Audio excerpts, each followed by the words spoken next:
All right, welcome to Apologetic Showdown. We got a great debate between Josh Brister and Craig Reed versus Steve Tiger on is Christianity reasonable or rational? I'm going to let them each introduce themselves and define their positions. They're going to get about a minute for introduction, 5 minutes to give their positions, and then it'll be Q&A, back and forth for about 45 minutes, and then we'll take Q&A from the audience. Okay, so hold on. Now, right? Yeah. Yes. So Josh, why don't you go ahead and introduce yourself real quick, and then Craig, and then Steve. Okay. Well, my name is Josh Brister. There's not much to say about me. I'm a Christian, and as a lot of you probably know, I love the Lord, but I've also been through things in life, a car accident, and I believe miracles really do happen. I pray for a lot of people because I got prayed for in my car accident, and I feel that brought me through it. I'm just here to do my best and defend the Christian faith best I can. Thank you. All right, Josh, can you let Craig know it's his turn? I can hear you now. Craig? Caleb, I can hear you. Okay. Craig, go ahead. So we're good. Okay, hi, my name is Craig Reed. Most of the people who are watching this probably know me. I have a YouTube channel, Craig Reed TCR. As a matter of fact, I have posted a video with my about 15 minutes on my introduction because I wasn't sure, being that it's a two-man debate. I assumed I was only going to have about 5 minutes to give my introduction. So I fleshed out the position a little bit more fully in a video that's posted right now on my channel. And most of you know me from Twitter, from YouTube. I do a lot of these, make a lot of videos, do a lot of debates, and all that type of apologetics, fun stuff. And that's about it. All right, Steve, go ahead. All right, my name is Steve Tiger. I'm representing the non-believers' point of view on this program. I come from a background of no religious education or indoctrination whatsoever. But as a young adult, I did become familiar with certain teachings attributed to Jesus, and I found them intriguing. And so for a period of about 3 years, when I was roughly 30 or 35, 40, I attended a variety of Christian churches, and I was actually seeking faith. I wanted to see what it was that Christians believed and why they seemed so confident about their beliefs. I didn't find faith, but I did search for it. What I did find was doctrines that I felt were self-contradictory and therefore untenable. And having spent my professional career as a writer for the medical literature, I wrote scientific reports and reviews for journals. I wanted to lay out the problems that I saw in Christian doctrine in a book which I wrote, which is called Doctrine Impossible. So I don't have any formal education in religion, but I did learn quite a lot during the years that I attended churches and in the decades since then. I think that's all. All right. So now Josh and Craig, you guys will have 5 minutes to lay out your position for is Christianity rational? And then after that time, it'll be Steve's turn for his. Oh, wait. Does Craig get like a minute? Yeah. Well, okay, ahead, you guys Craig. will each. Well, Craig already introduced himself, Josh. Okay. Oh, okay. Yeah. So now you guys have 5 minutes to lay out your position. I'll let Craig. You can start. You can start if you could. I was hoping you were going to start, actually. Okay. On April 18th, 1966, Time magazine published and ran an issue with the question, "Is God dead?" on its cover. But just as Time had raised the question of God's existence in light of the supposed death of God, and which pronounced God altogether dead the next year, a remarkable change took place. Merely a few years later, Time ran on the cover, "Is God coming back to life?" And that was posted in 1969. In the last 40 to 50 years, there have been a revolution in philosophy and theology, with ardent defenders defending many of the traditional arguments for the existence of God. I've been researching this, I think, probably a little over 20 years, and right now I have 13 arguments for the existence of God. But as C.S. Lewis said, he believes that the sun is real, or believes other things just as he believes the sun is real. So really, I think there's a plethora of arguments to believe in God, and I don't really think there's any undercutting defeaters to be an atheist. One of the most popular arguments I like was given by Aristotle, actually, and defended by such thinkers as Thomas Aquinas, Ed Feser, and others. If we grant that there is change in the world, we have to explain that change. We have to be able to have an explanation, a reason, what accounts for that change. Since things could go out of existence, there needs to be a reason to keep everything else into existence. So basically, making this long argument short, there must be a purely actualizer to give all the potentialities we see in the world through our common sense intuitions about change. There must be an explanation of that change in the world. Other arguments could be given. For example, the beauty in the world, the true, the good, these all point to a transcendent vantage point that rests in the mind of God. That was Plato's, one of Plato's main arguments. I could also give the Kalam cosmological argument. Whatever begins to exist has a cause. The universe began to exist, therefore the universe has a cause. You could give a teleological argument. You could give the argument from miracles. And I myself, I find this particularly important because I believe that a divine miracle saved me in a car accident. I was in a coma for a month, given no hope of survival past the first night. And I believe through prayer, God saved me in my car accident when I was a child. This isn't just fanciful thinking.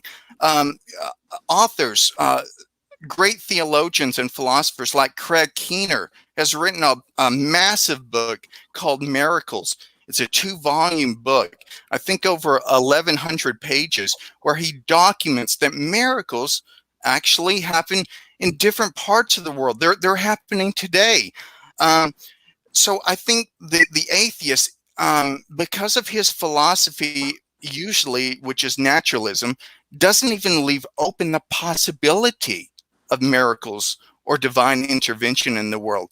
It's theism that's on a better or more plausibly true epistemic ground, because it can attribute a natural cause to something or look for an agent cause or a supernatural cause to something else. So I'll just end right here. I think on balance, the arguments for the existence of God far outweigh the skepticism that atheists have. And as I always say, there's simply no reason for modern skepticism in today.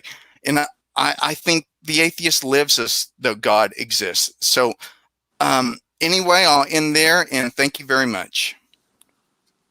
Should I go? Yeah, Craig, go ahead and 2 minutes or so, and then we're gonna let Steve go. I thought I had 5 minutes. I only have 2 minutes.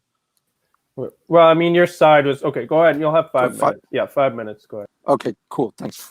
So as I said, I posted a video on this. I figured Josh was going to be bringing some of the more logical arguments and the arguments from contingency and things like that. So I was going to do more of my experiential is Christianity rational? I figured I'd only have 5 minutes, so I'll try to rush through this as quickly as possible. The night in question, when I became a Christian, I went to a church and I had an experience that was 100% real to me. I've talked about this before, that I honestly believe it was God. Now, it is perfectly rational if you have an experience that you honestly believe is God to start becoming a believer from that point. Now, I didn't become a full-fledged Christian at that moment. I didn't start, preaching the word and go home and trying to convert people, but I signed up for that church and I started thinking these people know more about religion or more about God than I thought. That was my first instinct. The thing that the atheists will usually counter with is, had you been in India and you had an experience in a Hindu temple with Shiva, you would have, and it was real to you, you would have become a Muslim. And it's irrelevant because I didn't have that experience, but that is also plausibly true. So I haven't gone to the Hindu temple and tried it. But if I had an experience in a Hindu temple that was 100% real, I would start to think these people know more about God than I thought. So I started becoming tentatively a Christian at that point. That's eminently reasonable. If you see Bigfoot in the forest, as I've explained in the video, you see Bigfoot 1, 2, 3, 4, 5, 6, 7, 8, 9, 10 times, you might start to think, at first glance, you'd be skeptical about your sensory experience. But if you experience it enough times directly, if you did not yield to the evidence of your senses, in other words, you rejected your own sensory input because your ideological commitment to a prior ideological commitment that God doesn't exist, and you weren't allowing your senses to actually override your direct experience, that wouldn't be reasonable. So having what I considered experience God directly, to me, it is eminently reasonable that I started believing in God. If you go to a church tomorrow and you have an experience and you think, wow, that really was God, you either got two choices. You become a liar or you become some form of believer. So to me, that's eminently reasonable. The other thing that Josh brought up is miracles. I was listening to the David Wood. How much time do I have? Okay. I'll try to rush through this. I was listening to the David Wood debate with Matt Dillahunty. Now, he offers a personal testimony that's powerfully emotionally compelling to him. It's not that logically consistent in terms of an argument, but the reason why it's emotionally compelling to him is that he went from a kind of a psychopath, in his own words, to actually a functional human being with a moral compass. Now, that personal transformation is theoretically on the table with every single solitary in the Christian experience. There's common testimonies about that, as there are common testimonies about the type of miraculous transformation that Josh is talking about. If you go click on the links and watch some of those testimonies, any single testimony is anecdotal evidence. Testimonies combined, that's called data. And there are literally thousands of testimonies of the personal transformational power of Christianity, religious belief in general, but Christianity in particular. Now, it's eminently rational to believe in something that has transformational ability. If you aren't willing to accept, and I doubt Steve is going to be willing to accept, that the transformation comes from, Jesus Christ in the flesh, hallelujah to the Lamb of God, then you have to look at the observable facts, the knowable facts about the religious experience. Again, I've talked about this a lot in my videos. When I go into my prayer closet, I have a powerful, subjective, internal experience. It's 100% real to me. I honest to God believe it's God, which I don't expect Stephen to believe, but there are at least noble facts about this experience that we can agree on. It's real to me. It brings me, subjectively speaking, almost complete peace of mind and almost complete resoluteness in face of adversity. In other words, it's strengthening me. It gives me strength. It gives me peace. It gives me hope. It is an experience that I can readily produce at will. I can disappear into my prayer closet. For example, right now we're amidst the coronavirus meltdown. Okay, it is the things in the outside world have to work really, really, really, really, really, really, really hard to knock my peace of mind, because I can produce peace of mind almost at will. For example, this morning, woke up, started praying for about an hour. I've started praying till I felt what the Bible calls as the peace of God, which passeth all understanding. It is eminently reasonable to adopt a psychological tool that has that much power of transformation and is that beneficial to you, the person who has the psychological tool. That's about all that I have time to say. I mean, I could go into all of this in depth, But 5 minutes is 5 minutes. That's why I made a video, because in the video I rant and rave about the same stuff for about 15 minutes, and that's not even enough to cover the ground that I want to cover. So there you have it. Christianity is rational, it's reasonable, it's rational to believe in something you directly experience. It's rational to believe in something that gives you peace and strengthening, makes you more resolute in face of adversity. All of those things are eminently rational. There you go. That is all. All right, thank you for that. And Steve, you have 5 minutes for your intro. All right, thank you. Well, Josh and Craig kind of gave an introduction to does God exist? Is God real? The topic is Christianity rational? I'm not going to go into any arguments for the existence of God. That's been a game that philosophers have played for millennia, and I am not a philosopher. For the purposes of this discussion and debate, since it's necessary for God to exist to even consider the rationality of Christianity, let's stipulate, for the sake of this discussion, that we accept that God exists. I don't think so, but for this discussion, let's say so. Now, the first thing from my perspective is, in terms of answering the question, is Christianity rational? We need to define Christianity. I define it as a religion. Lots of Christians say, no, it's not a religion, it's a personal relationship with Jesus Christ. Well, it looks like a religion to me. It has a sacred book, it has churches, it has clergy, it has prayers.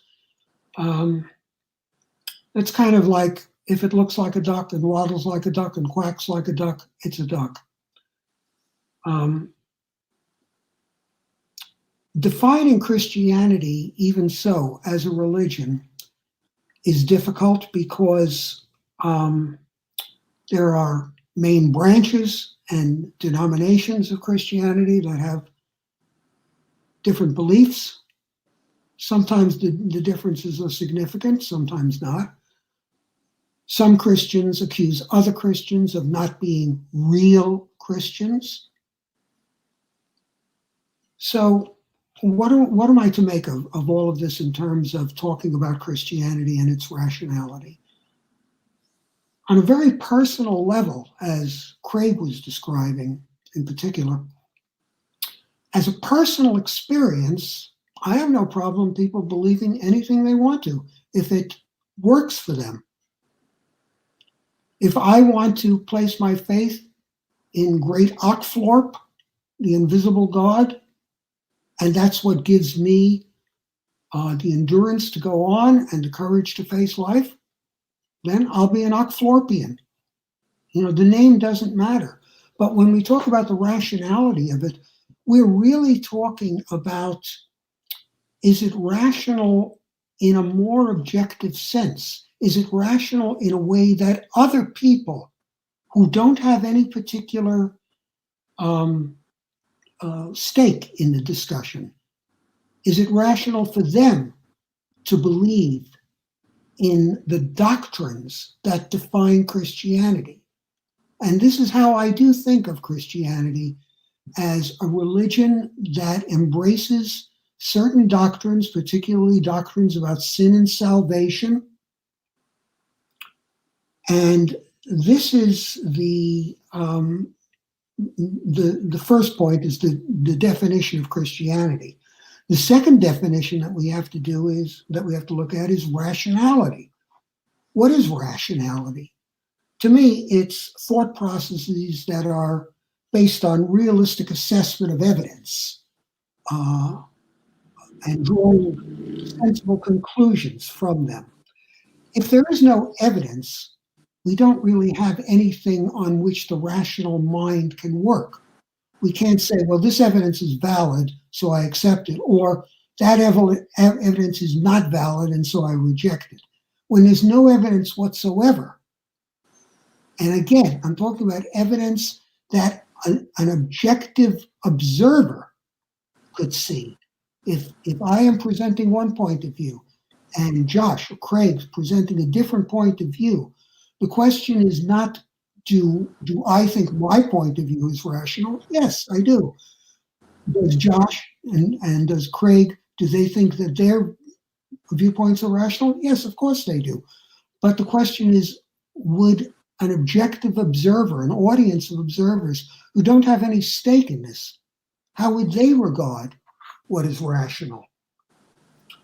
Now, the statement God exists is very generic, it's very non-specific. It can't be proven, it can't be disproved. Since there's no evidence one way or the other, no evidence, no ontological necessity, it's not rational or irrational to believe in God because rationality simply has nothing to do with it. However, when you make specific claims of a more and more specific nature, those assertions potentially can be disproved. For example, God exists is not provable. God created the world 6,000 years ago. As young earth creationists would say, that is disprovable. That's a specific claim that flies in the face of scientific evidence, and therefore that is disprovable. So I think that to say that I believe in the Christian message, if for a Christian to say I believe in the Christian message, is sensible if the Christian message works for that person personally. The issue when we're talking about in front of a public audience, as we're doing now, is to that audience, are the claims of doctrinal Christianity rational? That's the position that I'm going to be taking here. And as I said in my own introduction, the book that I wrote, Doctrine Impossible, summarizes the reasons why I find doctrinal Christianity untenable because of self-contradictions in the doctrines on sin and salvation. So that's basically my position. All right. Thank you, everybody, for your intros. So now it's going to be 45 minutes of back and forth. So discussions, and anybody who has a question, go ahead and put it in live chat. And then if we have time, we'll get to as many as we can. So I'll let you. Okay. I'm sure this is going to be exciting. And thank you very much, both of you, Craig and Steve. Thank you for your, what you had to say. I listened, really listened to it, and I appreciate your comments. When it comes to rationality and Christianity, I think rationality should be understood. And I was watching some of Dr. William Lane Craig's videos on this, including others. It should be understood as reasonableness, something that we especially in our everyday lives live with, but things that that a rational person can affirm, especially if it's survived survived time, survived hundreds and thousands of years, the test of time. To say that belief in God is not rational or irrational, it can't be proved or disproved. You're ignoring a whole classical philosophical tradition, and I'm speaking of apart from Christianity too. When we go back to Aristotle and Plato, and then we go to Augustine and Thomas Aquinas, or Maimonides or Al-Hassani, Muslim, Jewish, and Christian sophisticated thinkers have believed in God because of these philosophical arguments. So it does show that Christianity, or I'm sorry, theism is rational, or can be rationally delineated or communicated.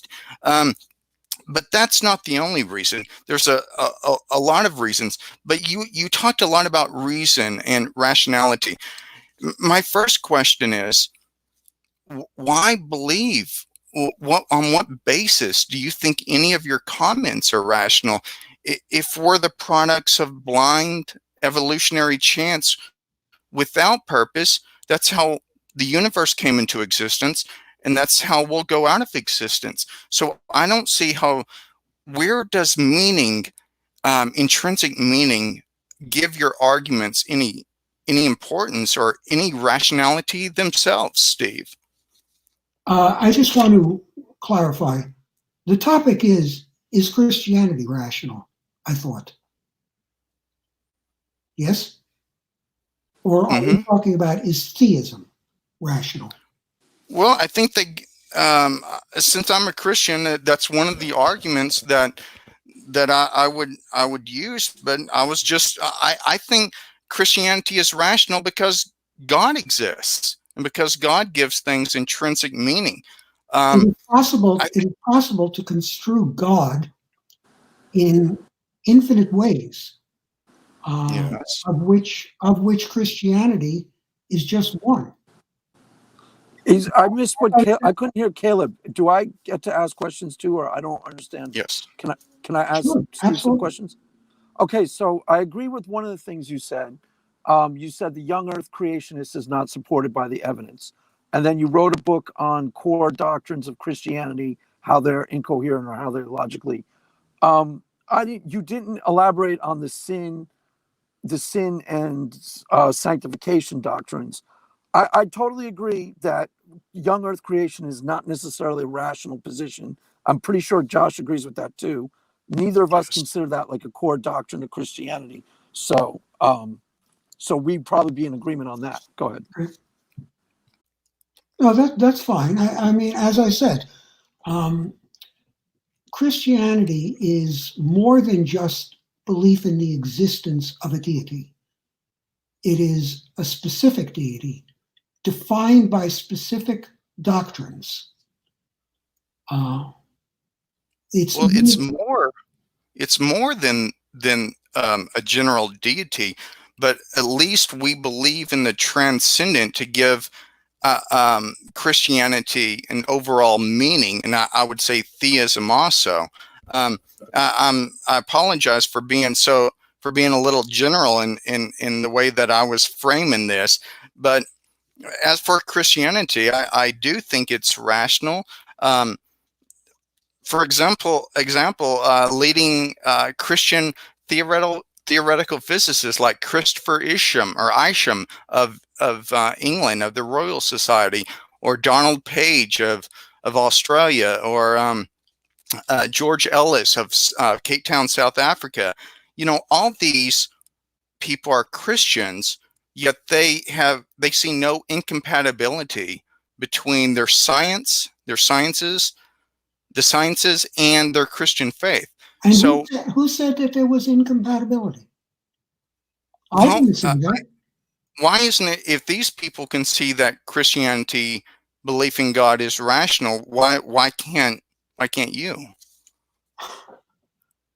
My concerns with Christianity are entirely based upon the doctrines that define and specify Christianity as distinct from mere theism, which itself is an uncertain issue.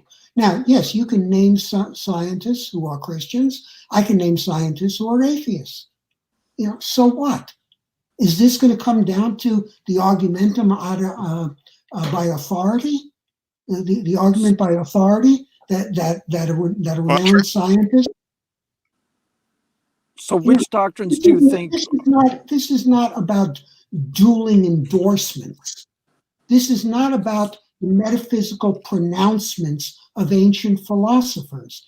This is about, does it make sense in a rational way to an objective audience? Let's let him tell us which ones do you think are incoherent? Because there's two of us, so we got to let him talk, or we'll talk over him the whole time. So which doctrines do you think are logically inconsistent or incoherent? Of the core doctrines. The doctrine of sin is intrinsically meaningless, because I've been compiling definitions of sin from Christians for 30 years. I have a whole list of diverse definitions, and they all come down to one concept: imperfection. Yes, we are imperfect. No doubt about it. No argument about that. Okay. The question is, being imperfect, is being imperfect a cosmic crime for which we need to be forgiven? And if we're not forgiven, are we condemned for being imperfect? Now, it's not just that I can ask that question and say, well, that doesn't make any sense. It goes beyond just, it doesn't make sense to me. The Christian concept of sin originates in Genesis. Yes? Adam and Eve. It's mentioned there. It's mentioned there. Whether or not you take the garden story literally, it does come to the concept that God had certain desires for the human race, and the human race disobeyed. Yes. And from that's an agreeable kind of generic description of how sin entered the world. Can I give you a working definition of how I would describe sin? Sure. And then we can see if we can find some sort of logical consistency. So, for example, the sin nature of human beings is not. Some Christians will tell you it means that we're, in the darkest possible terms, like we're. I take it as in our carnal nature, we are given over to corruption. In other words, I in my flesh, 99 times out of 100, am going to choose things that are carnally minded, destructive to me and destructive to society at large. It's part of our human nature. Not necessarily crime against humanity. It's what you called it, imperfection. And how I see God's reconciliation on the cross is trying to, of his own volition, reconcile our imperfections with his true holiness. Is that kind of how you see it? Or how, I know you've heard it 1,000 different ways from 1,000 different Christians, but I'm not defending 50 million different Christians' interpretations of the Bible because some of them are dumb. I'm only defending my own understanding. So I'm not sure if my own understanding matches what you've heard or what you think. So, well, I mean, sometimes sin takes the form of getting into carnal temptation, but it's not just those acts. Christianity, as defined in a doctrinal religion, also relates to sin as a state of being. It's not just right, a sinner. I'm a sinner. That's in my fleshly ways. See, when you accept Christianity, you accept Jesus into your heart. What the Bible is saying is that you are now regenerated spiritually. You have become born again, and you are capable of being spiritual in the world. So let me ask. So you are imperfect. You are a sinner. Correct. Okay. Well, I don't like the word sin because of its theological baggage, but I don't care. Yeah, I totally hear you on that. I get that. It's okay. But there's no doubt that I'm imperfect. I'm 74 years old. The list of things that I've done wrong that I can look back upon and cringe about is endless. But I would agree. Yeah, I'm sure all of us. Yeah. The question, however, is my imperfection something that needs to be reconciled with God? Why do you assume that if God created us and created us with the potential for corruption,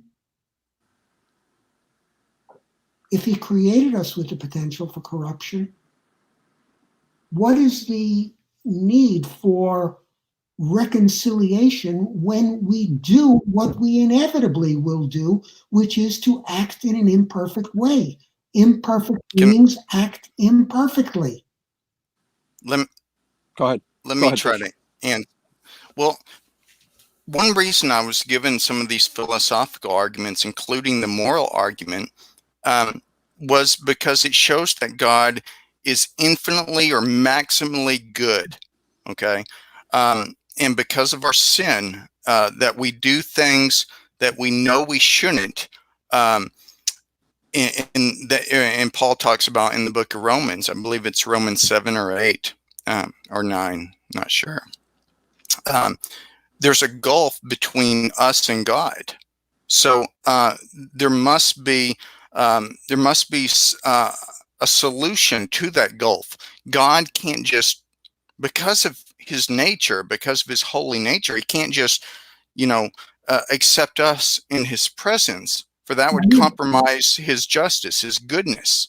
Okay. Well, so there must be a solution to this. So what is the evidence? What is the evidence of God's goodness? Well, okay. The arguments I was trying to give for the moral argument, it shows that God is morally, it shows that God exists and he's morally perfect. How do you know? What is it about God? What can you point to about God that defines his morality as good? God has no room for potentiality. He's maximally great. Well, you're asserting it. I am asking you. Well, hold on. Aristotle and Thomas Aquinas, they gave arguments. That's one of the reasons that you just can't separate the philosophical arguments, away from it. The question, is God rational? I think all this comes in conjunction, comes together. I am not a philosopher, but I do know this. When you create an argument that's based upon a premise, and if the premise is used in a logical fashion, or two premise statements to lead to a conclusion, the conclusion may be valid if it is consistent with the premises. But when your conclusion is put into the premise itself, that's called question begging. Should I present the argument? What I want to know is, let me put it this way.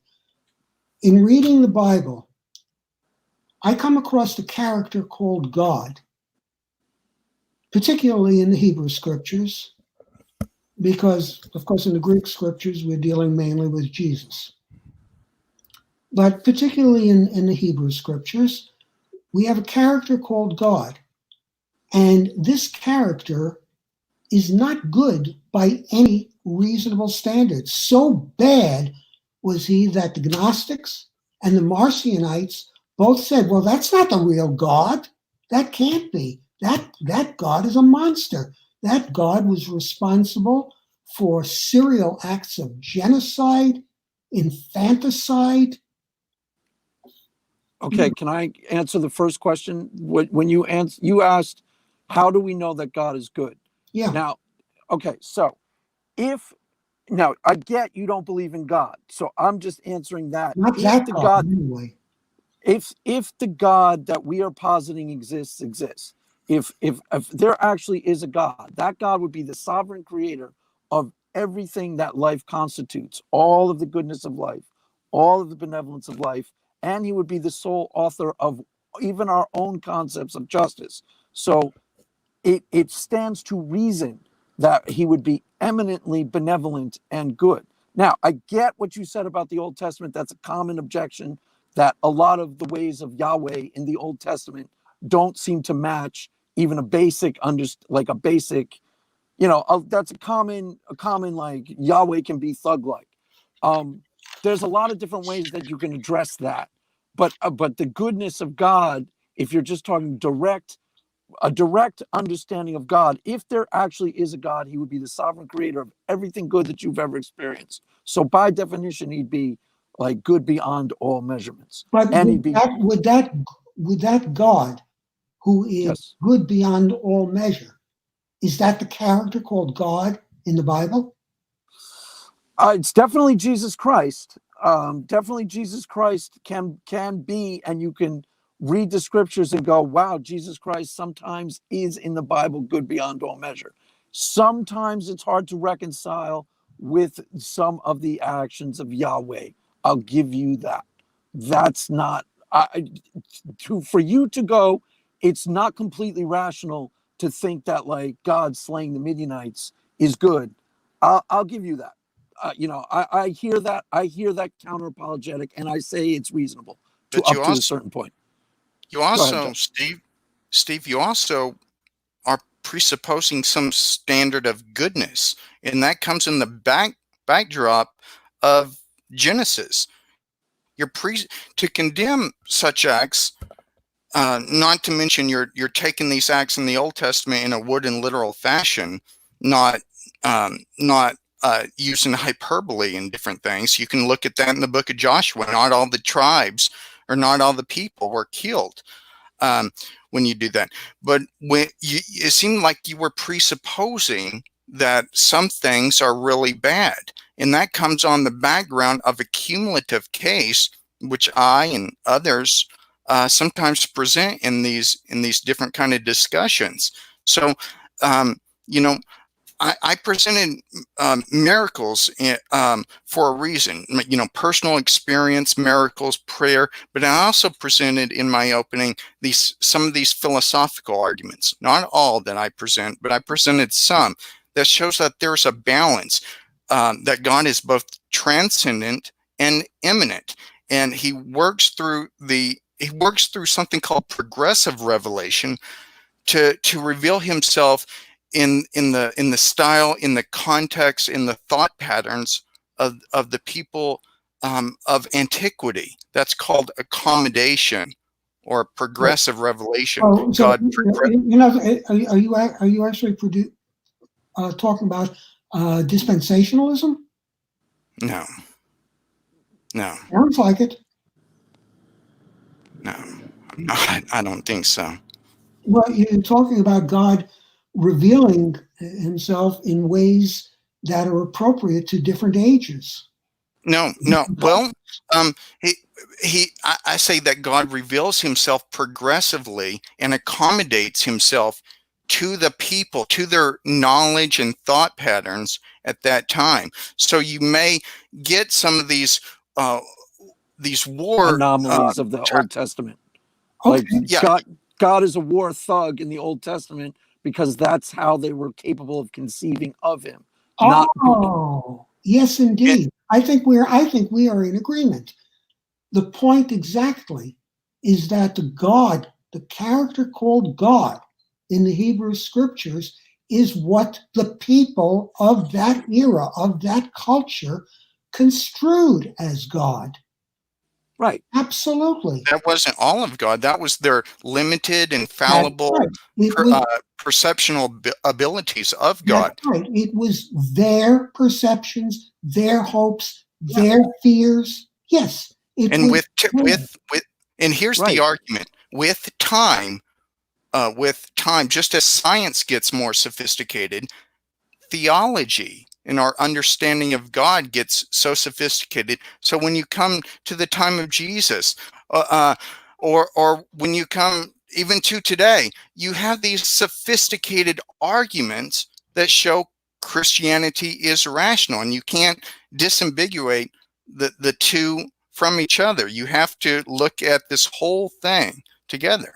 All right, let's focus on Jesus, because clearly when we talk about Jesus, we are talking about Christianity, no matter how we define it. I define it as a doctrinal religion, but one way or the other, if we're talking Christianity, we are talking about Jesus.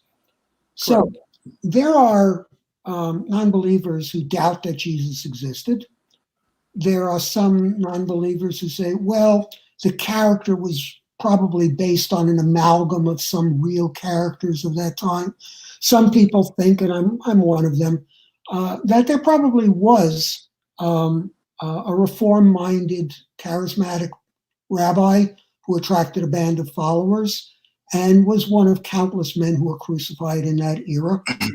That would be the most rational.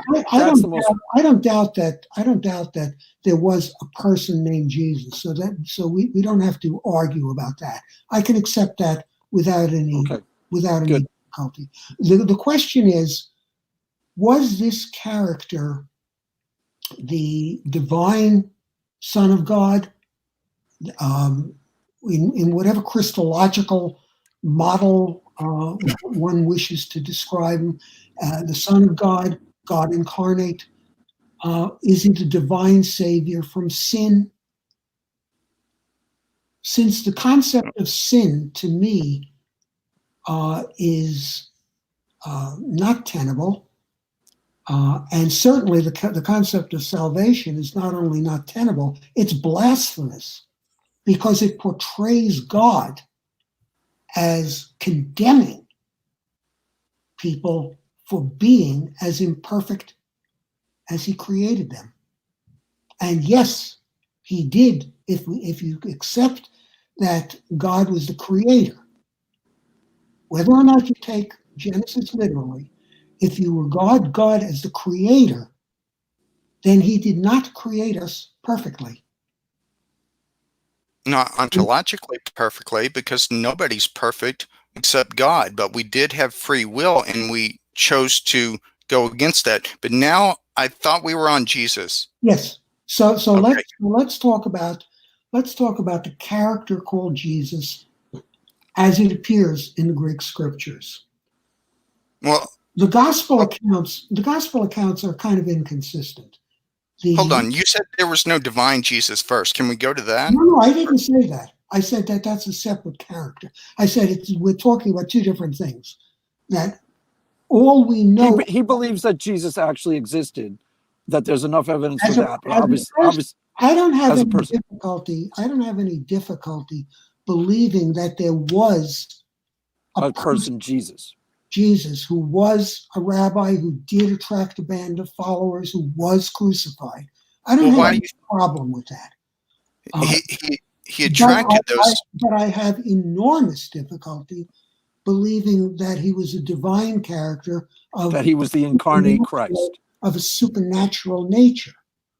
Well, first of all, before we go on, do you think your skepticism regarding the supernatural origin or claims of Jesus, do you think your anti-supernaturalistic worldview, where you don't leave open the possibility of miracles, could possibly make you bias against the possibility of that being true? I am biased, but I am not totally dominated by it. There are things that I have learned in my life that went against all reason, that just astounded me when I learned them. Made no sense at all. And yet, I did come to believe them. But I came to believe them because the evidence was there. So, can I ask you a question? Believe in miracles? No. Can I ask you a question? Because you said you explored Christianity a little bit for a couple of years. Yeah, for 3 years. It seems to me like you found the character of Jesus, just objectively speaking, somewhat benevolent, somewhat did some of the things that Jesus say minister to you in any way? Did you find like blessed are the meek, for they blessed are the merciful? Some of these things there are teachings attributed to Jesus. And I use that phrase because we don't really know anything about what he actually said. This is all second, third, fourth-hand information. But there are teachings attributed to Jesus that I find very compelling and very worthwhile. Okay, good. Let me go to the second and third and fourth hand. That's inaccurate. I study New Testament scholarship as well as philosophy, and we know of Paul referencing Jesus at least 7 of his letters, including 1 Corinthians creed. It has a number of creeds. 1 Corinthians 11 about the Eucharist. The Eucharist goes back to within 5 years of the crucifixion. And the resurrection in 1 Corinthians 15, it's an ancient creed that predates the Gospels. It was written about 56 AD. And when Paul was in 51 AD, he said he was handed this information. Must have been even earlier, probably 5 years after Sorry, his conversion, let me clarify. if not earlier. Let me clarify. The attitudes of how seriously you take Paul's assertions is one thing, and we can talk about that. When I talked about second, third, fourth hand, I was talking specifically about the gospel accounts. I think there's good reason to believe the gospel accounts are historical. For example, all of them mention that women were the first to discover the empty tomb. So if someone was making up a story, you wouldn't put women, and this is considering their era as being low on the social status spectrum. You wouldn't put women as the first discoverers of the empty tomb and the first to talk to Jesus, the first to go in the tomb. No, that would ruin the credibility. So by the criteria of embarrassment, a lot of New Testament scholars have said this counts in favor of the Gospels being historical. You can point to certain things that say, well, it's likely that this means that the account was really based on something that happened. The similarities between the gospel account, between the synoptic gospels accounts, is hardly surprising. Mark was the first composed of the existing gospel accounts. Matthew and Luke were in some measure based upon what Mark had written, or were based upon the putative Q document, which we don't have anymore. But they were sharing ideas. Each writer. Why do you think they used? Why do you think they used Mark so much? They probably because it exists. No, probably because the eyewitness tradition behind Mark is the Apostle Peter. Yes, and I know that. And he instructed Mark. By the way, that the Gospels, Mark and Luke, they weren't apostles. There would be no reason, if they wanted to invent a story, to place the names on these Gospels. Do not confuse me and conflate me with every atheist you've ever encountered. I didn't say anything to suggest that the anonymous authors of the gospel accounts were liars or fabricators. I believe that they put down what they thought he said. Really believed. Right. I'm sorry. Can I? There's a couple of things you said that I actually found really compelling, because you said there's some things that Jesus taught, or at least allegedly taught, that you found compelling and you liked, and you thought those were benevolent teachings. That's perfectly reasonable. Now, let me ask you about prayer. Do you think there's such a thing? I get you don't believe that God is real and you're contacting God, but do you believe that prayer can be something that brings you peace of mind, and that it's a good thing to, like any type of prayer, to actively engage in? So when I go into my prayer closet and I say it produces peace of mind in me, you find that plausible, correct? Yes, I do. I have no problem at all with people doing within their own lives what works for them. And you find some of what Jesus taught also compelling and benevolent, at least, or good or positive. So there's some things about Christianity that you're kind of okay with. Not exactly, Craig. Not exactly. Okay. The reason that I take exception to what you just said is that the things that I find compelling in the teachings attributed to Jesus have nothing whatsoever to do with Christianity as a doctrinal religion. That was Jesus. So you're most troubled by, from what I get, the sin, salvation, redemption, the whole idea that God has. Yeah. In other words, Jesus in the gospel accounts, in the synoptic gospels, he is the rabbi teaching moral lessons, teaching from the scriptures that he knew, the only scriptures that existed at the time. These things, many of them, not all, but many of them, I find quite compelling. Then you have Jesus as depicted in the Gospel of John, and we're dealing with a different kind of character there. Now he is a walking spokesperson for emerging church doctrine. And that I do not find credible at all. Let me try. I think Christianity, because I don't regard Jesus as a divine figure, the Son of God, since I don't believe in God. Jesus, as a spokesperson for church doctrine, is not credible to me. I think that. Could you find it? Let me ask you one question, then I'll let Josh talk. Let me just finish very quickly. The person who I believe existed in that time and place, a reform-minded rabbi preaching the coming kingdom of God. If somebody had said to him, I want to tell you about a new religion, and he described doctrinal Christianity, I think Jesus would have been baffled by that. And Jesus would have recoiled in horror. What? And I also think that the Jews who were the first audiences that he spoke with, if he had said to them, well, there's a new covenant, and I'm God, and you are to worship me, they wouldn't have become his followers. They would have thrown rocks at him.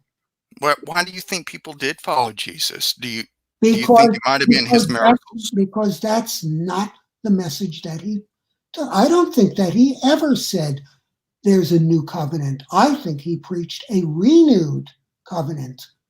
As a Jew, the notion of a new covenant, which would be a violation of Jeremiah 30-something, the notion of leaving the old covenant would have been abhorrent to him. Well, but if Judaism, in its time in ancient Israel, had become separated from the idealistic goals in which he saw Judaism should be, a light to the nation, dedicated to justice and mercy and compassion.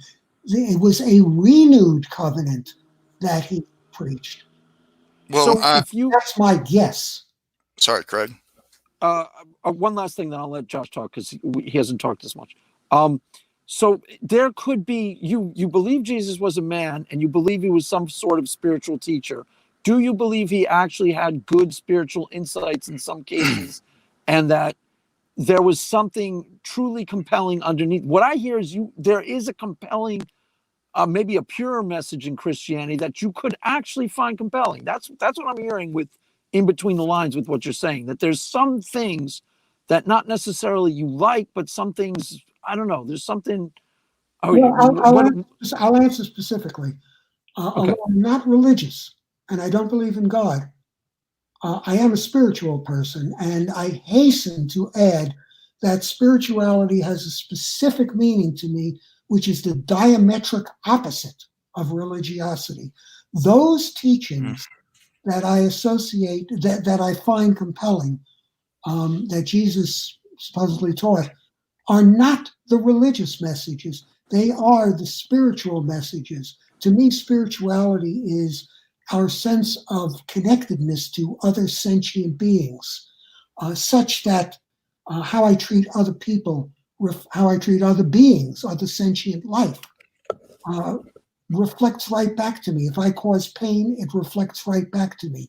It is that interconnectedness that I consider spiritual aliveness. So in that definition, in that sense, I think that some of Jesus' teachings are spiritual. He didn't care about religious doctrine. We see that in the most famous parable associated with him, the parable of the Samaritan. What did he care? Right. What the Samaritan believed. He cared about a person who was hurt, who needed help, and who did and didn't stop to help. Right. And the Samaritan was the neighbor. The Samaritan was a stand-in for everybody outside of our tribe. Right. Our specific tribe is our neighbor. Everyone, all of humanity is common humanity. Everyone's your neighbor, and you're to love your neighbor as yourself. That's what I get from without reference to doctrinal beliefs. Now, the reason why I say that spirituality is the opposite of religion is because religion sets up walls that divide people into groups of saved and not saved based upon the content of their belief. Doctrinal Well, religion. I mean, I agree with what you're saying, but I also find it interesting that I think part of the message of the gospel is that Jesus had the most problem with the religious order of the day. The Pharisees and the Sadducees were the religious people. Yes. And they were the most tripped out by Jesus. So part of what you are saying is some of the true message of the gospel, irony of ironies, Yes, as far as I'm concerned. I agree with you, Craig. You're really not actually arguing with me at all. I don't think I am. Those messages of Jesus that I find compelling are the ones that are not religious doctrinal, because doctrinal religion is just a different type of tribalism. It's us against them, the saved Yeah, I against the agree. damned, God's people against God's enemies. I agree with that. I think Well, the message of okay, go ahead. I'm sorry, Josh. Go ahead. I'm sorry. Well, No, I go think ahead. it is. I think it is God versus sin, and you have to come to grips with why was Jesus crucified. There were numerous messiahs or so-called messiahs at that time. I'm thinking of one in 130 A.D. called Bar Kokhba. That's right. In 130 A.D. The Romans killed him. There were others before, or I mean after Jesus in AD 60. They killed him, and the movement would end. Or they would get themselves a new leader. That never happened. That never happened. They had. Well, let me finish. They had a prime candidate in Jesus's brother James, but he was never called Christ. I'm relying on the scholarship of N.T. Wright in his Resurrection, the Son of God, and his massive 800-page book on the resurrection. It seems to me that if Jesus did not perform miracles, if he wasn't who he claimed to be, which went in conjunction with those miracles, Christianity would have died like all these other so-called messianic beliefs. Not so. But because of the resurrection, and I'm going to ask the question, because of the resurrection, they kept on proclaiming, and this is why I reference 1 Corinthians 15 to that creed, and also the creed in 1 Corinthians 11 about the Eucharist, about his body and blood being the new covenant. Without that, it seems like it was died. Now, here's the question I have for you, Steve. Would you be a Christian, even though you have these doubts about some of these doctrines, if it could be historically shown to be plausibly true that the resurrection of Jesus occurred? Probably not, but let me explain why. Let's suppose that magic happened, and miracle is just a religiously pious word for magic. I disagree with that. Well, okay, but it's a suspension of physical laws. No, I disagree with that. Okay. Magic is the manipulation of natural forces, not based on incantation. Honestly, Josh, I don't want to get bogged down in the definition of this. If you prefer miracle, it's fine with me. If it could be shown that a person who was dead came back to life, I would say that's astonishing, absolutely amazing. But it wouldn't make me a Christian. Why not? Because Christianity is a doctrinal religion, and those doctrines are self-contradictory when it comes to the doctrine of sin, and blasphemous when it comes to the concept of salvation. So no, I would not be a Christian. I would be dumbfounded with astonishment and wondering what's going on. How did this happen? I would certainly want to find more about it, but no, I would not become a Christian just on the basis of, did the resurrection happen? I just very briefly wanted to say that concerning the um, the longevity of Christianity, I think it's disingenuous to attribute it to, well, it happened, it's proved it affected people in such profound ways. Edmund Burke gave that argument. I'm sorry? Edmund Burke was well, you probably know Edmund Burke, the great British statesman. He says we throw away tradition at our own peril. And recently, Tom Holland has shown how Christianity changed the world in abolished slavery, gave us equal rights, and so forth. Can we look at just some simple historical facts that are beyond dispute? The main reason why Christianity persists to this day, 2,000 years later, is because the church employed unlimited coercive power to stamp out dissent and to enforce acceptance of doctrine. Let me ask you, what about before AD 313, when Christianity was legalized by Constantine? Yes. The church could not do that. The church was persecuted. That's right. But Christianity, as invented, as it were, by Paul, because Paul is the invented. Paul is the source of doctrine. Church doctrine is based on Paul's writings.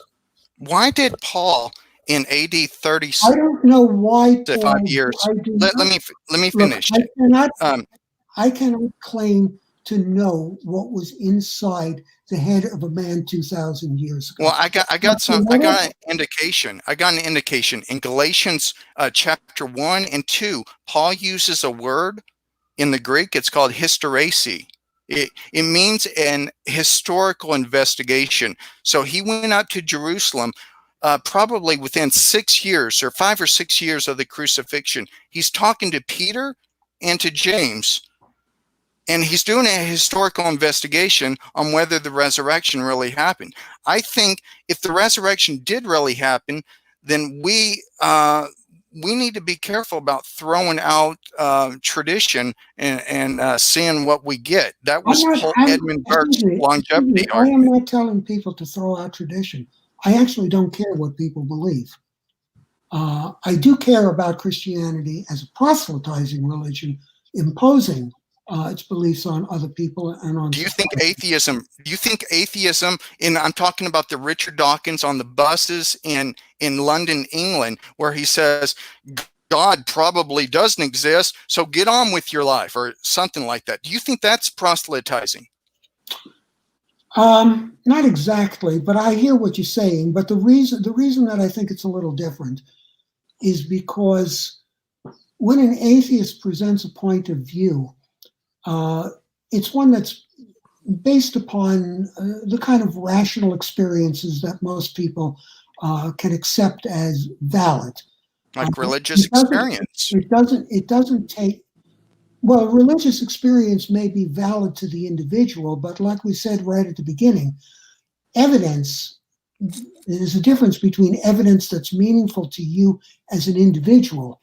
It makes sense to you. It works for you in your life, and evidence in terms of presentation, as it were, to a jury, to an objective.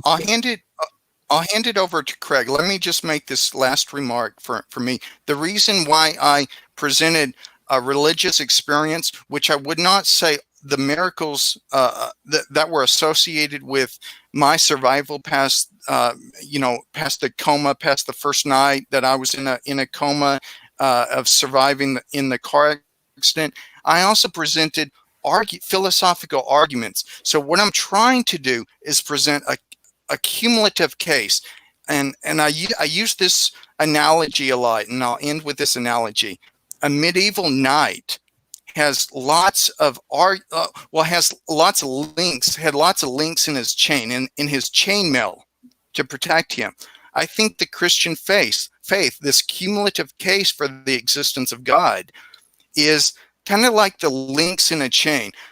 So if an atheist or a skeptic attacks or rebuts one of these links in the chain, there's many other links that are holding Christianity together. this long tradition that survived 2,000 years of criticism of the deist controversy, It etc. survived because it squelched dissent, and you know that that's true. And again, Before 313, before it was 313, not sure, legalized because Christianity in that era was offering hope to people. because it was In true. terms of the doctrinal religion, in terms of the persistence of the doctrinal religion to this day, no, you don't know that what would have happened if Christianity had not been enforced with such ruthless violence for centuries on end. Moreover, it was not only enforced, Christianity battled within itself bloody wars over doctrines, all by people who were reading the same Bible. You're talking about the wars of religion in the 1600. You're talking about the 30 Years' War in 1618 to 1648. What I'm talking about is before the year 313. The 30 Years' War was just one part of a much longer period of religious conflict within. Well, that's why the deist controversy, that's why a lot of this anti-supernaturalism has taken hold. It was associated with the Enlightenment. The Enlightenment got their understanding of the sciences, of everything from the pre-Socratics, Catholic theologians of the 12th century, starting with Thomas Aquinas and Albert Magnus. Excuse me, you're not really making the claim Christianity invented science. You're not, are you? I would say it largely shaped the sciences, the scientific understanding. In fact, our understanding of science came about in a distinctly Christian environment where God had created a rational agent. God had created the universe, and laws could be discoverable. This is going way beyond. I guess we're at yeah. time. Yeah, I'm going to let Craig go, guys. But no. Yeah. Okay, I'm going to let Craig give the last statement, and then each of you will have a 2-minute closing. And then if you have time, I'd like to go through the questions in the Q&A. There are a few, and then we'll round up from there. Okay. So for a minute, me and Stephen almost found common ground, or we actually found a lot of common ground. And I agree with a lot of what he says, and I found it eminently reasonable. That first of all, he's a spiritual person. So for him, prayer has utility. Prayer is something valuable, and he wants it if it's used in service of humanity and connecting to other people. I believe ultimately ironically, what he thinks the message of Jesus Christ is very similar to what I think the message of Jesus Christ is, and that it's revolutionary in nature, and it is anti-religious. I totally agree with how he views religion as something that is hard-hearted and condemning and sets people up against each other. And I actually think that that's part of what the gospel teaches, that Jesus ran up against the Pharisees and the Sadducees. And the point was they were all about rules and regulations, and you dot your T's and you dot your I's, and they were hard-hearted in relationship to individual human beings, where Jesus taught a message of radical acceptance that was revolutionary at the time. And I think Stephen actually kind of agreed with me on most of that, which I thought was really, really good. I liked the conversation. When we stuck to the stuff we agree upon, I thought we're having a good chat. So there you have it. All right, thank you. So starting with Josh, go ahead and give your 2-minute closing, and then we'll let Craig go, and then we'll let Steve go. So. Well, it was an honor to meet Steve. Steve is a good person. It's good to talk with all of you, and I thank you, Steve. And I hope we can talk again some other time. You're a nice person. And we should just show more respect. I feel that Christianity is true, but it's not just based on a feeling. It's based on more than that. That's why I always try to give arguments. You can't see it, but I have a whole library of books here, bookshelves filled with books that I'm trying to complete the best I can. And they all point to things, to a thing a cumulative case that Christianity provides a philosophical basis, a commonsensical basis, that if you look at the cumulative case, not just particular doctrines in isolation, but if you look at why Jesus was killed, why Jesus was crucified, the earliest believers compared to so-called false messiahs like Bar Kokhba in 130, you look at the historical overview, the evidence underlying the eyewitness tradition in the Gospels. I feel that it makes Christianity more plausible, more rational and reasonable, that is sufficient for someone to come to God with an open heart and an open mind. Thank you. All right, Craig, go ahead. So, like I said, the question was called, "Is Christianity rational?"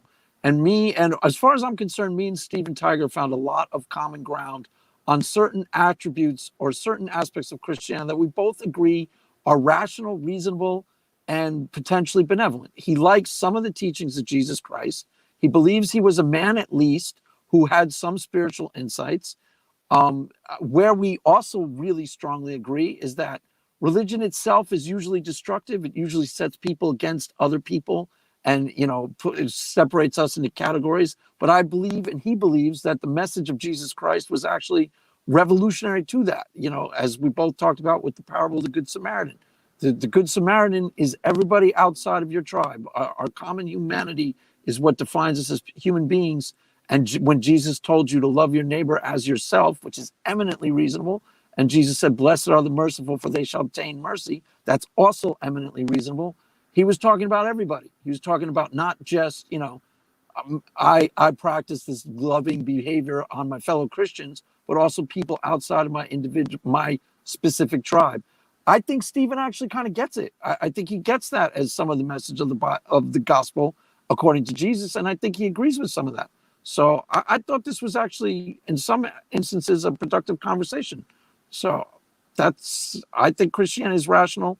I think Stephen thinks some aspects of what I practice as Christianity are rational and reasonable.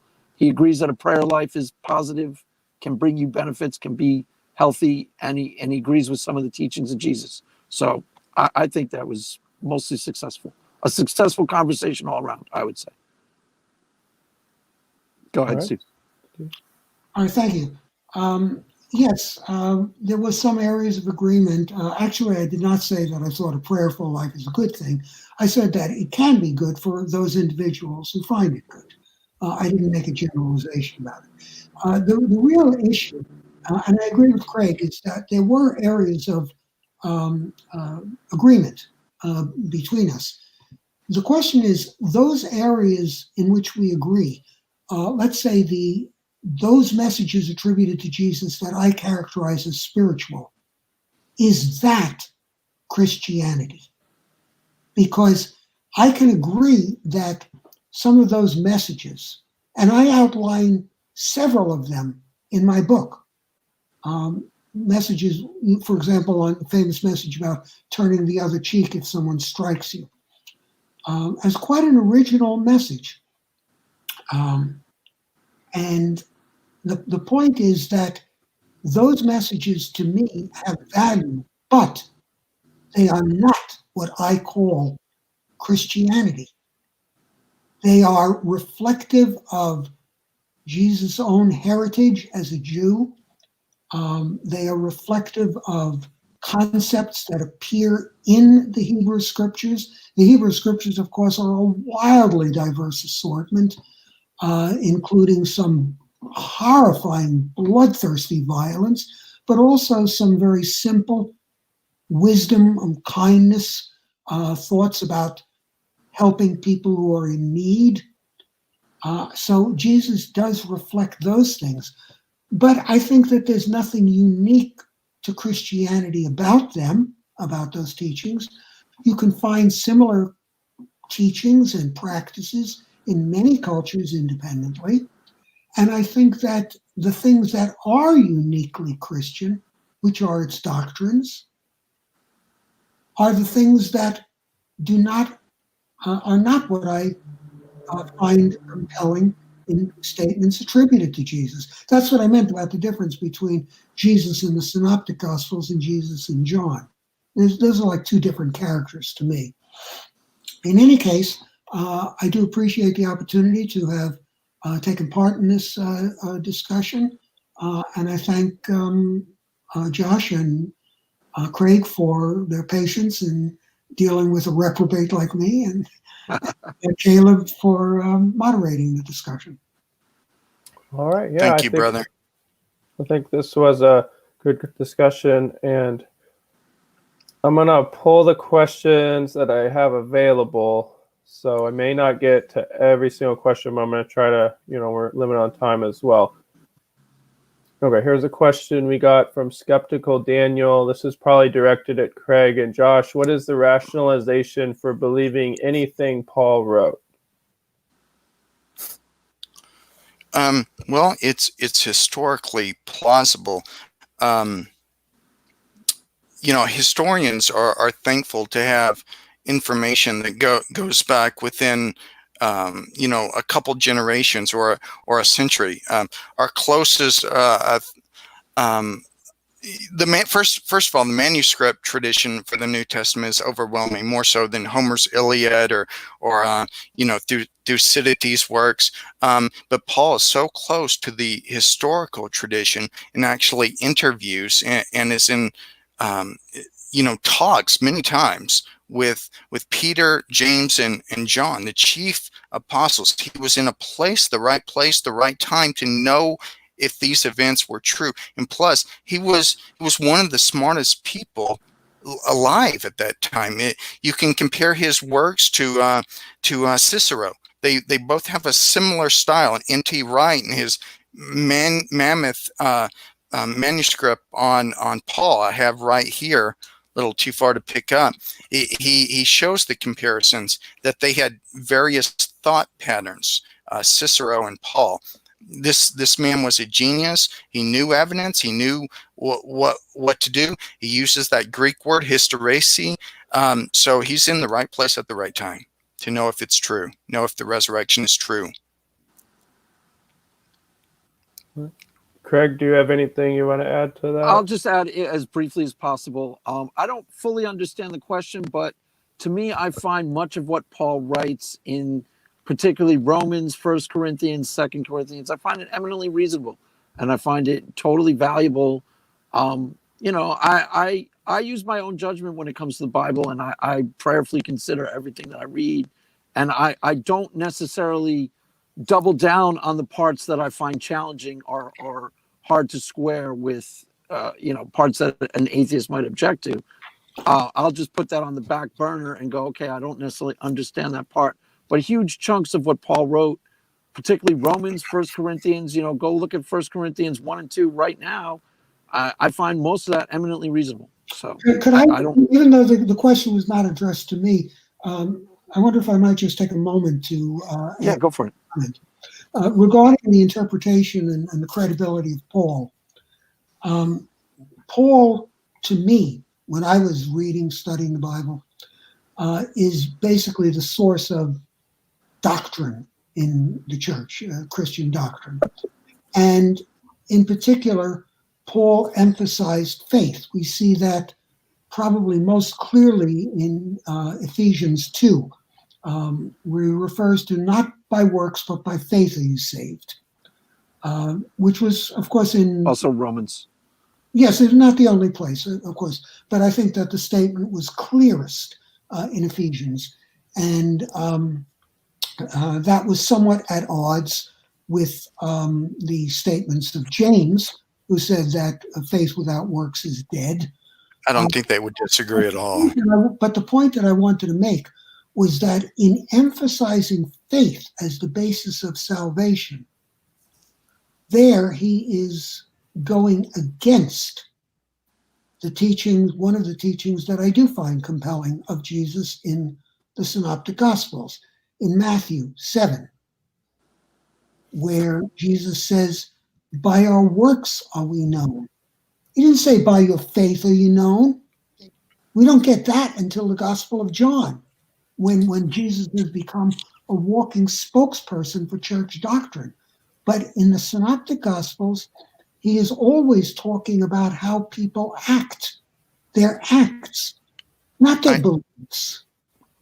I hardly think James, the brother of Jesus, and Paul would have saw a conflict, considering they met in AD 49 again at the Jerusalem conference. If you look at their statements, no, that faith, we're saved by grace through faith, but our works show this. It's my opinion that Christianity means nothing if we don't also help others. So I find no conflict. Yeah, I find no conflict. I think at the end of the day they would agree, but people down through church history have seen a conflict. I don't think there is between James. I think Martin Luther saw a conflict between them. I think Martin Luther saw a conflict. Yeah, absolutely. That's why I'm not so sure.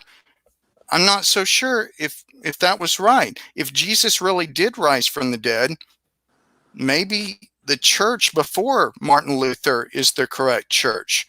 It's tough for me, the more I study, to see 1,500 years goes by until God shows something to Martin Luther. So that's why I can't believe I'm saying this. That's why the more I study, the more I'm leaning Catholic. Tripologist, do you have any hand in that? I'm just moderating. Yeah, but you're working on him behind the scenes, obviously, because he's becoming. All right. Anyways, go ahead. Next question. Oh, okay. So we got a question. Sorry, 1 second, because I've lost them. So now I'm trying to retrieve them. All right. Mark Angelotti asked, does belief in Christianity imply belief in biblical inerrancy? No. I say no. I don't think it's a requirement, but I don't really like to go too far against inerrancy. C.S. Lewis. I hope I'm not stepping on you, Craig. No, go ahead. Okay, C.S. Lewis, he said something, or actually wrote a book and said something called Mere Christianity. I think there is something that binds us all together, and Christians need to know that we don't need to be able to defend every little thing in the Bible to be a Christian, to be a thoughtful Christian. We can trust this tradition that the church has safeguarded the teachings of Jesus down through the centuries. I think Edmund Burke, even like his mother was a Catholic, Thomas Reed, C.S. Lewis, J.R. Tolkien, my favorite authors, I think they all would view this as a strong argument, the test of time. And I think biblical inerrancy gets in the way of that for many Christians. We don't need to be able to defend every little particular passage. Let me ask you a question. Suppose we agree that inerrancy is not a viable notion, and it isn't a necessary notion. So we agree that far on that. But then what is the Bible? Is it an entirely human-authored account, diverse from countless centuries of pre-Christian history in the Hebrew scriptures, and then from the period of Jesus' lifetime, as recorded in the Gospels, the writings of Paul, and some of the other smaller parts of the New Testament, of the Greek scriptures? Is it a divine document, whether it's inerrant or not? Is it of a divine nature, or is it a human-authored compendium? I would say that the reason why, what Josh said about inerrancy, just in brief, the reason why I agree with that is that it's not necessarily that I think inerrancy is wrong, is that it puts a huge burden on we, the practicing Christians, to defend every stray sentence of the Bible. So, like, I heard somebody challenge a Christian with, a mustard seed isn't really the smallest seed in the world. The Bible got it wrong. And you're like, who on earth cares? So that's the problem with declaring the Bible inerrant. It's possible that it is, but it's not something that adds to us that it's in our favor to defend. I would say it's definitely a book written by men, at least. And I would say that those men were directly inspired by the Holy Spirit of God, which means if it's not completely and utterly word for word, literally inerrant, then you prayerfully consider the Bible, and has a lot to do with your prayer life and how attached to God you actually are. And you take it to heart and you seriously study it. And like the words, the stuff that, for example, Stephen, you would find personally compelling, I would find personally compelling too. And I would try to enact it and live it out in my real life as best as my ability. Fair enough. Now, if the Holy Spirit, whether or not we're using that term in a Trinitarian definition or not, but if God, as it were, inspired human authors of the book that has come down to us, what we call the Bible, if God inspired that, did God not inspire the authors of other books? What is so special about the Bible? Well, he certainly could inspire. A lot of Christians down through the ages have thought, apart from the Bible, that God inspired William Shakespeare to write some of his works. I think God can act in a way, but I think definitively God acted in this way to produce either these 66 books of the Bible, or if you're a Catholic, which I'm an aspiring one only, 73 books. But a lot of these went through, serious, in the first century and in the second and third, serious criteria to be viewed as God inspired. They had to be written by apostle or somebody close to that tradition, they rebuked so many Gnostic things. There was general agreement, and they had different categories. The pseudo-apocrypha, which some churches would accept, but others were dubious about. The Book of James, or the Second, Third John, and Revelations, and so forth. It took time. But the point is that Christianity does focus on the Bible. It does not focus on any other books.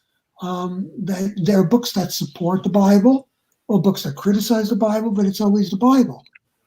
Well, because I think a lot of that has to do with Revelation, which it implies heavily in chapter 21, I believe, or 20 or 21, that the canon is closed, and that's how the church viewed that. Now, that some of the churches took up the Didache, or the Book of Hermas, or others that are worthy reading in the Christian community, but there was a consensus early on that at least these books, these 66, maybe 73 books, had divine, canonical status. So it was a progression, and thank God it was a progression, because we made sure that the right ones were in, and that was from an early time. Wow. I didn't know that it was established that it was the right books, but who am I to say? I'm not a Christian. Well, if you believe in the existence of God is a possibility, and the resurrection, I'm starting to run out of battery life. Can we go to the next question? Okay. So Brenda asked, could not any person from any religion also say that believing in the tenets of their faith gives them peace? Is peace of mind a good criteria for truth? Correct. People can derive peace of mind from other practices and other religions. But again, that goes to something, I forget if I said it in my opening statement, but I addressed it in my video. The common atheist objection when I say that I had a religious experience that was 100% real to me. Keep in mind, 100% real to me means exactly what I say it means. I disappear into my prayer closet and I have a powerful, subjective, internal experience that's real to me. Are people in India having experiences that are real to them? Maybe. I'm not there. I'm not having their experiences. They're kind of irrelevant to me. If you want to say that that's not a good enough reason, because I find true peace of mind from my religious practice, that's not a compelling reason for you to believe me. I accept that. But it's not a compelling reason for me not to believe myself, because an Indian can find peace from what he believes. That seems totally illogical and missing the point of why I talk about my experiences. I talk about my experience because they're 100% real to me, not because they're... Yeah, and as I said, I have no argument with that. But when we talk about evidence, we do have to be clear. Are we talking about what is evidence to me personally, or what is evidence that I could present to an objective audience, a jury? Right. And in my other videos, I'm starting to go into objectively for a third party like yourself. And I'm going into that in the future. But no, I totally hear you. I don't expect my personal testimony to count as evidence for you. I really don't. It's just evidence for me. Okay. It's real to me. That's fine. Go ahead. Apart from any atheist or skeptical defeaters that would say that my own personal experience of God through prayer or through the Eucharist or through anything is delusory, why should I think otherwise? It's true to me, and it seems like if I had no other evidence, I think I would be I could hold firm to my own belief and be rational. But it's not just that. We have other evidences. But let's get to the next question. We just got a couple left. Okay, Nathan Orman asks, for Steve, does Christianity have to be true in order for it to be rational? That's a good question. Let's say that I think that if we had some basis for determining whether Christianity, and once again, I talk about it as a doctrinal religion, a religion defined by certain unique doctrines that distinguish it from other religions, from other belief systems, that if we had some basis for establishing that its doctrines were true, it would certainly be rational to believe it. If we had basis for thinking that its doctrines are false, which is my position, that's the position that I spelled out. Steve, you're breaking up a little bit. That it would not be rational to believe in something that is false. Now, suppose we define Christianity as something that is possible. It's not. We can't say it's true. We can't say it's false. But it's regarded as possible. Is it rational to believe something that's possible without evidence? I don't think the word rational is applicable, but I don't think it's irrational either. As I said early on, there are people who equate unproved with disproved. I do not make that equation. I think that a person who believes in something that is disproved is delusional. Somebody who believes something that is unproved, that actually is what faith is all about. Because if you had faith, you wouldn't need, if you had proof, there would be no particular role of faith. The more I think about it, the more I think that Christianity is unique, because a religion was based after Jesus had risen from the dead. So it was based on a historical event. You could falsify it theoretically if you found the bones of Jesus. Paul seems to intimate, well, he says this outright in 1 Corinthians 15. So I think it's very unique. It survives or falls on an historical event, which makes it particularly unique compared to other religions. Can I say briefly? That's a really good question, and that's part of why I think the answer to that, it says, does it have to be true to be rational? No, it honestly doesn't. And that's why I was trying to stick to, it is eminently rational and to participate in something that gives you peace of mind, irrespective of whether it's true or not. It is eminently rational to participate in something that has psychological benefits, irrespective of whether it's true or not. There are other debates that I could have participated in where I would have used completely other examples. But that's why I was sticking to some of the things that I brought up in the beginning, because they are completely rational and justifiable, irrespective of whether you believe in God or not. So that's what I was trying to.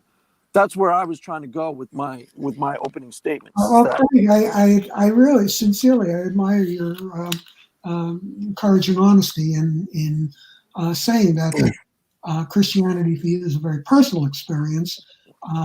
It serves in your life, and it's not really that. Apparently, it's not really that germane to you whether you can demonstrate its proof in an objective way for an outside audience.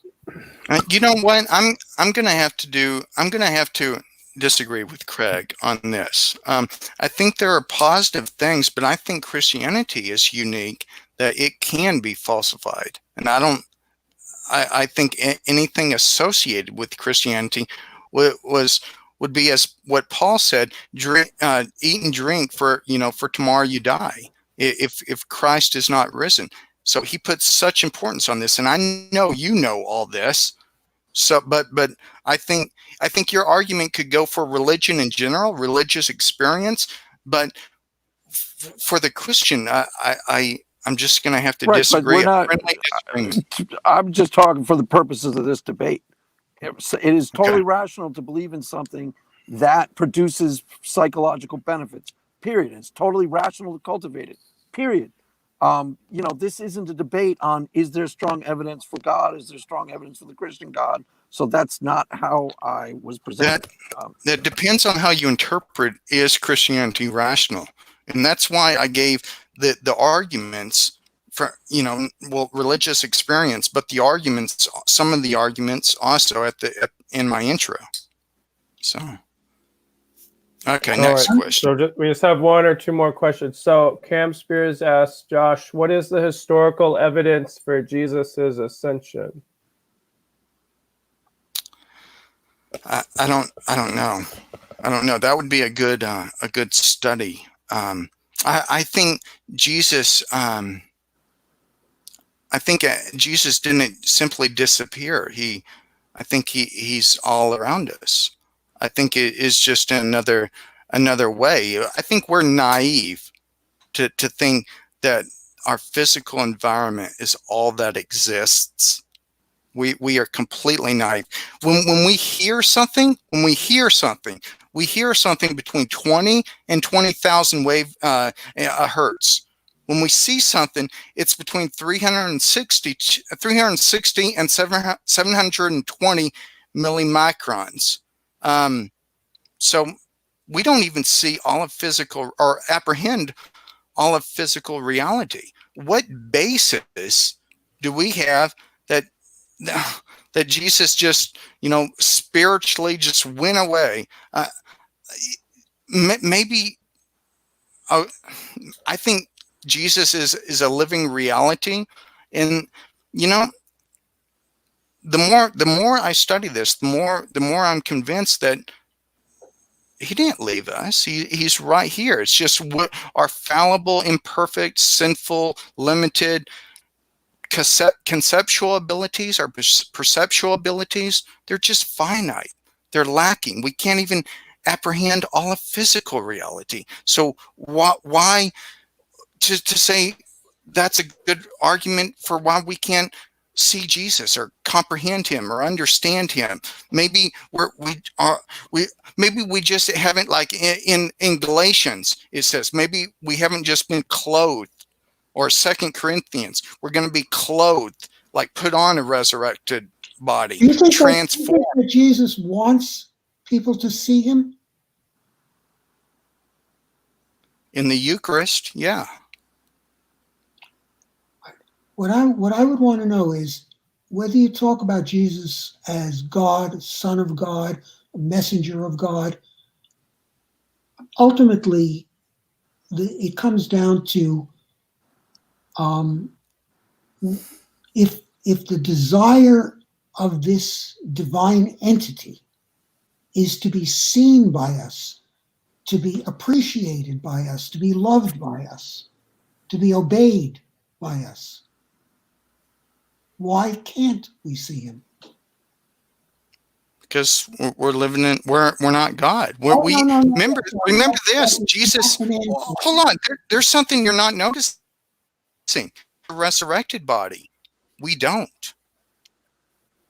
That's Who's not to the say point. that Jesus just? I Who's am- to say that Jesus went somewhere else? Maybe we just don't have the ability. Remember, on the road to Emmaus, Jesus appears in a room. Jesus, in his resurrected state, was both physical, but it had other qualities too. It could appear in and out of a room. We are living right now in the present world. In the present world, I attended churches looking for faith. I wasn't attending churches to sneer at faith. I was looking for it. I was trying to believe. And what I want to know is if God still wants us to see him, to recognize him, to love him, to follow him, to obey him, whether we call it God or call it Jesus. But if he wants us to be aware of and appreciative of that divine presence, don't tell me what happened 2,000 years ago. Why? And don't say it is because of our limited abilities, because if God is real, God's abilities are not limited, and it is within God's power to reveal himself in a way that everybody, including the most skeptic imaginable, say, it's real. What evidence do we have for doubting the Holy Spirit is here inspiring others or even built or shaped Western civilization? This is what Tom Holland in his book Dominion and Rodney Stark in his numerous books. Are you calling every atheist blind or willfully resisting logic? I do not think atheists are irrational. I think atheists aren't considering the full scope of the evidence. I think many atheists they have let me finish. I think by and large, atheists don't leave open the possibility of divine intervention in the world. So I think there's an anti-supernaturalistic bias going on. I think there's the bias, I agree, but it is not an all dominating bias. Yeah, but you don't think it shapes every day? Like if a miracle really did happen, I think, well, when I was in my debate with the famous atheist Dr. and I said, if God had written letters in the sky, I asked him, what would you say? And he said he would explain away the evidence to think that he was, on LSD or something. But the point is, a lot of atheists, when I talk to them, they try to explain away the evidence. And I just think that anti-supernaturalistic bias leads them or controls them. And that's why I'm all about humility. And that's one reason why I don't know if I'm a Protestant anymore. I just don't know if God would wait 1,500 years, to reveal his revelation to Martin Luther. That's one reason why I'm leaning toward Catholicism. But it's that picture of humility. Why not Orthodox Christianity? I'm considering it. What is it? Always considering it. All right, we have two more questions. I thank you guys for sticking around. So Roadstar asked, if you were God, would you choose this incredibly poor method of communicating to the world the most important message they could possibly ever hear?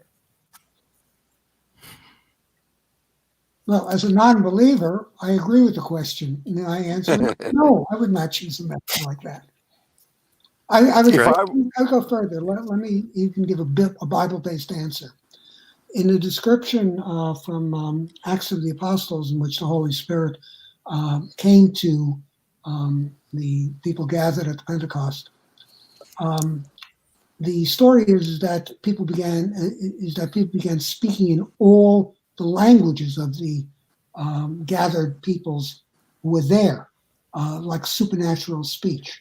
And if that could be, if you take that story seriously, why wouldn't God have produced a Bible that was similarly in every language and in an enduring physical format, not Can I just say something to that? integrating manuscript fragments from the ancient world? Let me just say something to that. It's been Christians that have gone out into the world, both Protestants and Catholics, that have translated their spoken language into an unbeknown, new written language. It's Christians that have brought healing to other people because of Pentecost, showing that showing that Christianity should be spread to all nations. That would So be the question. Can I go ahead. so the question is, what is the exact question? It's what, if you were God, would you choose this incredibly poor method of communicating? Keep in mind that it's a book. It was the only method of communication back in the time when it was brought around. Now, you're saying it's an incredibly poor method of communication, but it has been the best-selling book of all time. And you're presupposing that Stephen also presupposed that God's agenda is to just give everybody case closed. I'm here, I'm real. Instead of maybe his agenda is to sometimes cover his tracks. And the Bible itself says it is the glory of God to conceal a matter. It is the glory of kings to search them out. So that's telling you straight up in the Bible that this isn't supposed to be 100% case closed. You get it automatically just by virtue of being born. There's things in the Bible to lead you to believe that a lot of this is up to you. And a lot of it is up to you purifying your heart, having eyes to see, caring enough about what's important in life. And, there are certain things that Stephen, just to go back to that for a sec, that Stephen automatically got about Jesus Christ and found compelling. That's because there's certain things inside of him that his heart is available to some aspects of spirituality. The same time he says, do you think all atheists are liars or whatever? No. But I think there's a lot of different variables in, first of all, how available atheists are to certain aspects. A lot of people deconverted from Christianity because they were in dark fundamentalist type traditions that were toxic. I accept that. But the book is the method of communication at the time. If today God showed up on your TV screen 2,000 years from now, would you go, why would God choose such a poor method of communication? It's the method available at the time. God uses us. And that's part of the project, as far as I'm concerned. Uses what's the business about what you said was interesting, Craig, about whether or not we should presuppose that it was God's intent to say, here's what you need to know. There's no doubt about it. Learn it, accept it. However, that being said, if we don't accept that, if we challenge that assumption, then people may end up believing different things, clearly. And that's what we have in the world today. And that's what we have in the world today. Yes, we do. The question is, getting back to the topic of this discussion, is Christianity rational? Christianity as a doctrinal religion teaches that salvation depends not just on faith, but on the right kind of faith. You have to believe certain things. If I say I believe that people should treat each other with respect, with compassion, with mercy, people should be honest, people should strive to do the best they can, they would say to me, Steve, that's all very nice. I approve of all of that. But if that's all you believe in, you're going to hell. Well, they can't say you're going to hell, because in Romans 1 and 2, a person or God judges a person on their heart and the amount of evidence that they have seen, that they have been acquainted with. He brings, he gives everybody an opportunity to respond to the conscious in your heart and how you've treated others. Now, I think few people, as Paul expresses, will be saved that way. But I think if a person is sincerely seeking God in one of these other religions, then I think if no missionary is sent to them by prayer, then I think God, as a just God, a maximally good and holy creator, won't hold that against them. Well, you know what, really, and I'm not going to argue with that because that's, I think, a reasonably sensible position for a believer to take.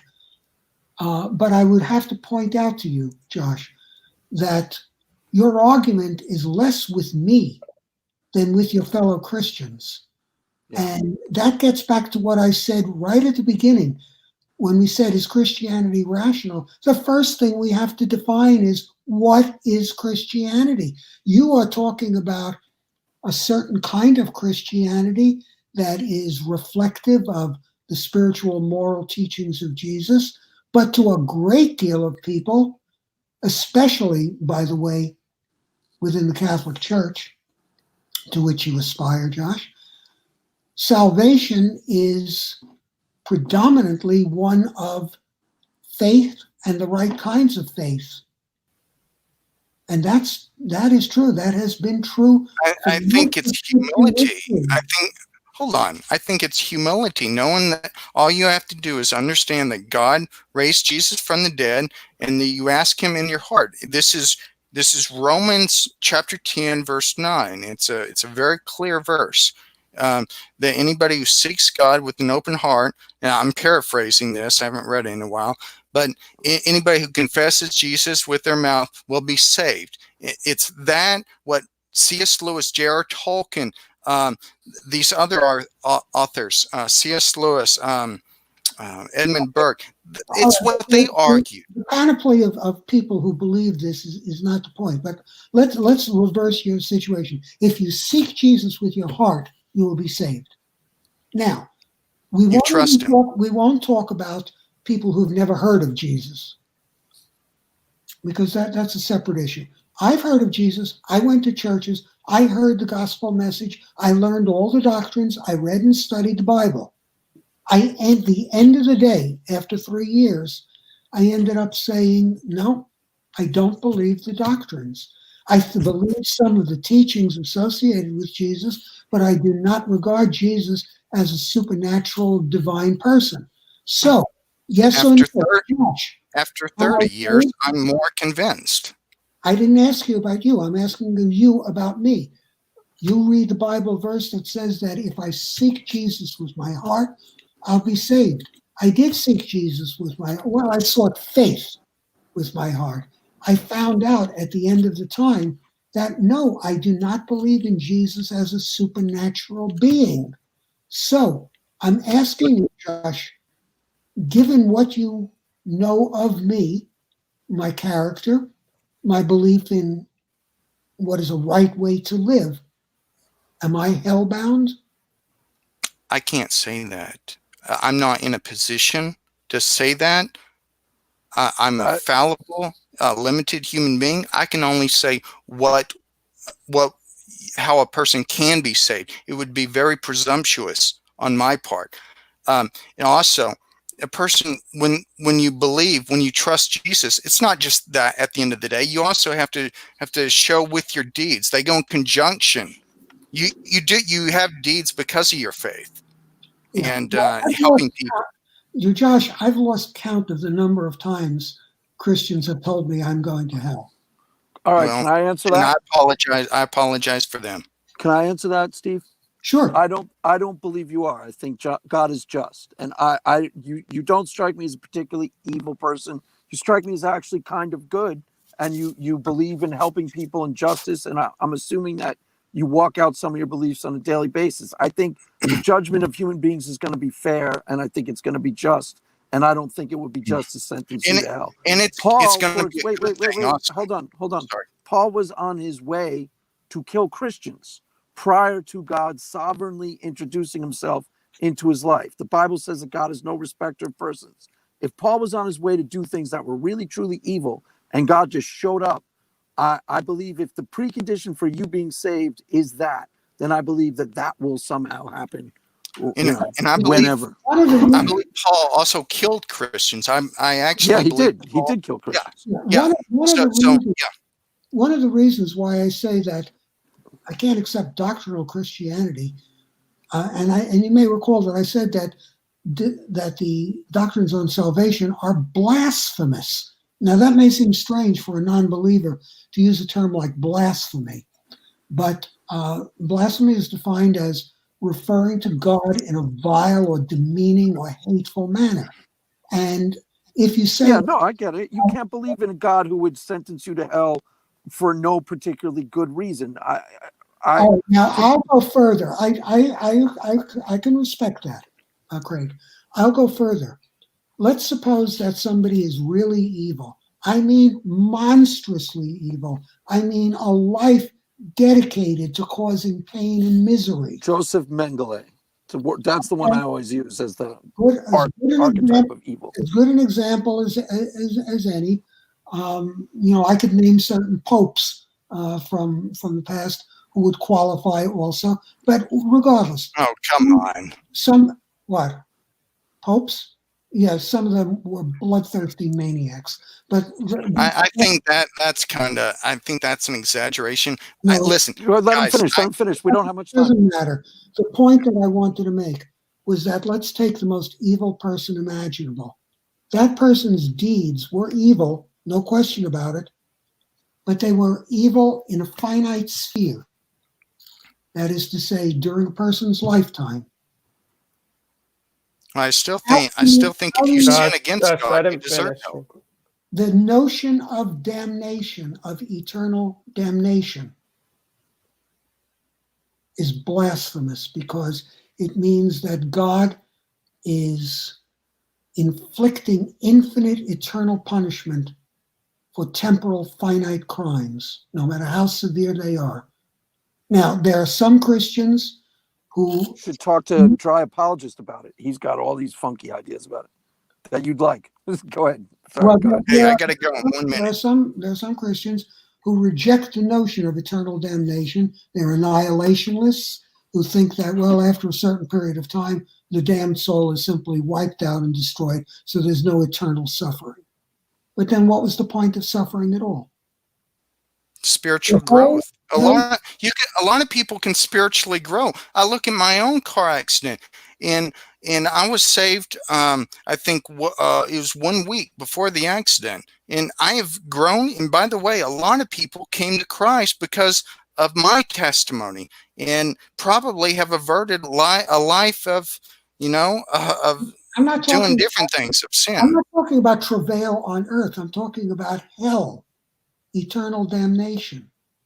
I say if you sin it, I have to go. But if you sin against an eternal God, you deserve hell. But God's love, it's possible if you seek Him, that you will be saved. So I think we all have to, with humility, just always pray and always seek God and always help others and trust in the Lord. But anyway, that's my answer. I know it's not long. I have to go. It's been great talking to you both, but I have to go. I have to pick up my wife, my dear wife. So it's been an honor to talk to you, Steve, and great to talk to both of you guys. And thank you, Dry Apologists. Okay, thank you all for allowing me to participate in this discussion. It's been quite enjoyable, quite informative. Thanks, guys. Back. I got kicked out. Did you notice this? That was your device, Craig. Yeah, because I'm down to 2 minutes on my iPhone. Yeah, I'm in the car. So yeah, thank you. All right. I'll say goodbye. Yeah. Thank you, Steve. I thought it was a really good conversation. There's a lot of it that I thought was productive and useful. And it turns out, yes, Christianity is rational. Who would have figured? All right. Thank you, guys. Thanks, guys. Got a jet. See you, friends. Thanks, everybody. Bye-bye. Okay. All right. So I'll just round out by saying thanks to the participants, Craig, Josh, and Steve. I think that was a good, productive conversation. If anybody else out there wants to have a discussion or debate on here, I'm open to that. Please click like and subscribe, and any of my guests are welcome back anytime. All right. Well, I'll